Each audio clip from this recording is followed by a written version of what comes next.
You're not bad at speaking on YouTube, you're probably just trying too hard. When we are trying, when we're speaking, it signals a couple of things. The first is a slight inauthenticity. Imagine that you're sat across from somebody and they're really trying in this conversation, right?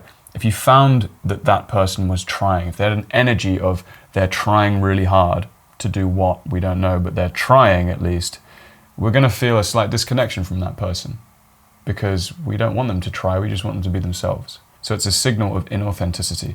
Trying also, outwardly, is quite off-putting. If one was to try very hard to speak to camera well, what would that look like? Well, what would I do right now if I was really trying to speak to camera well? I would probably be very articulate with my voice. I would probably move my hands around more. I would take this very seriously. I would maybe talk loud. I would try very hard to talk to camera well. And that was probably way more off-putting than me just not trying and just talking to camera well. So there's a really interesting thing with trying because it's different from doing. Let's say I'm gonna go on a run and I'm gonna try really hard. I'm gonna try really hard on this run. That signifies that you're going to put in a lot of effort into this run. Whereas you could also, I'm gonna go on a run. I'm going to run. Or even better, I'm gonna enjoy myself and go on a run.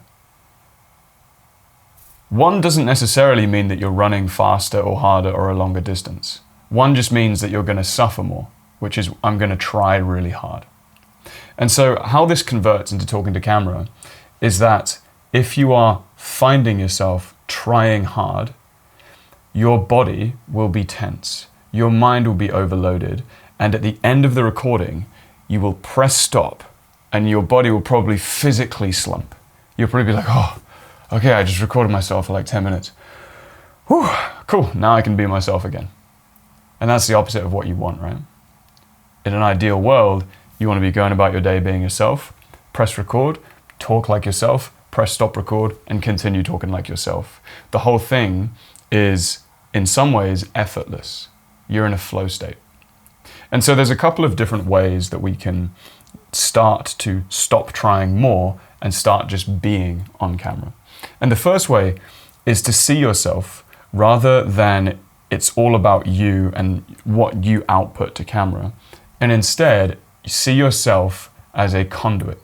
This is something that Steven Pressfield talks a lot about in The War of Art. And when he sits down to write every morning, he does his 3 hours of writing. And he says he's in the best flow state and he does the best work when he sees himself as a channel rather than an identity, an ego that is putting out this work. What that means is the shift from, oh, I'm Steven and I'm a great writer and I'm going to do this because I'm good at writing, or the opposite, I'm Steven and I'm shit at writing, but I'm going to try and do this anyway. And instead, I'm just going to sit down for 3 hours, press start on a timer, and let my hands type. Allow my imagination to run wild. And even better, I can almost imagine that something, a higher power, is typing through me. And a lot of artists have talked about this. They call it the muse, or they call it channeling from a higher power. And you could see it as quite a spiritual thing. You could be like, oh, this is God's energy running through me, if you're religious or spiritual. You could also just see it as you getting out of your own way, if you're not inclined to believe in that kind of stuff. And something happens in your mind when you relax, because you're allowing something to come through you rather than you feeling like you're forcing it. And exactly the same thing can be done on camera. So you can have your material prepped, of course, you want a plan. But once you've got all that stuff done, when it comes to actually pressing record, you just allow the words to come out. And this way of not trying so hard starts really showing up in your outer habits. It starts fixing a lot of outer habit problems that I see because it makes you more authentic. So our expert instructor inside the 30-day challenge is actively scanning through your outer habits as you're presenting to camera, not because he's trying to get you to present in a certain way, but because he's trying to help you be more yourself. And so if he sees, for example, an outer habit where you might not be using your hands very much and you might be a bit stiff, and so you're presenting like this, he's going to tell you to move your hands more because it's actually going to help you be more yourself. But if you see somebody moving their hands a lot, and maybe it's come from a place of really trying hard and being stiff, he's probably going to tell you to move your hands less because it's going to help you be more yourself. And so when you switch from I'm trying hard to I'm just allowing myself to be, a lot of your outer habits start just falling into place as very appealing on camera. You'll probably start looking at the camera more because you're not shy or nervous. Your hands will probably express themselves the appropriate amount. Your body will probably start being relaxed. Your voice will get more resonant because you feel more at ease, rather than trying and squeezing your brain like a lemon and your body like a lemon to try and do the best that you can. And a lot of us have been trained into trying throughout our whole lives. We get this like attaboy, attagirl from our parents and our teachers, which is like, you tried hard and that's great. And there's a place for trying. Sometimes trying is great, but it often blocks flow state performance, which is what we're looking for in camera. Also, if you're somebody who has found salvation in the grind and the hustle, this can be a real sticking point when it comes to how you speak on camera.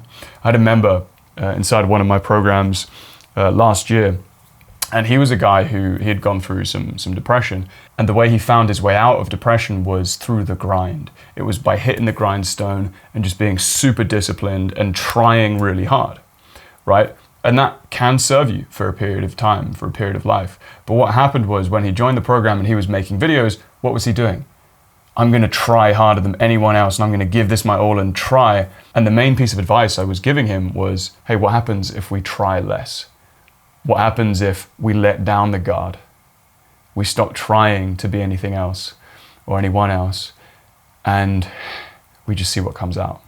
And there's an inherent vulnerability in this, and that when you stop trying, often parts of you that you are trying to hide will come out. So for example, when I was growing up, my voice was really high until I was like 17, 18. And I used to get a few comments here and there from friends like, oh, you've got a high voice. No, I used to talk like this. And what that meant was, as soon as my voice dropped, I locked my voice in this lower register, and I would always just speak like this the whole time because I didn't want anyone to call me out on having a high voice. The problem was I had to try to make my voice go low. It didn't feel comfortable at all to express anything else other than this voice. And so I was locked in this constant trying to keep my voice down here. And I remember once I recorded a video of myself where I was like, I'm gonna stop doing that and I'm just gonna let my voice come out. And as my voice started to returning to a natural rhythm, pace, and pitch, and I was talking like this, my voice isn't high now, right? But that's how I felt back then. It was like, even talking like this, I felt like I had a high voice. It's ridiculous.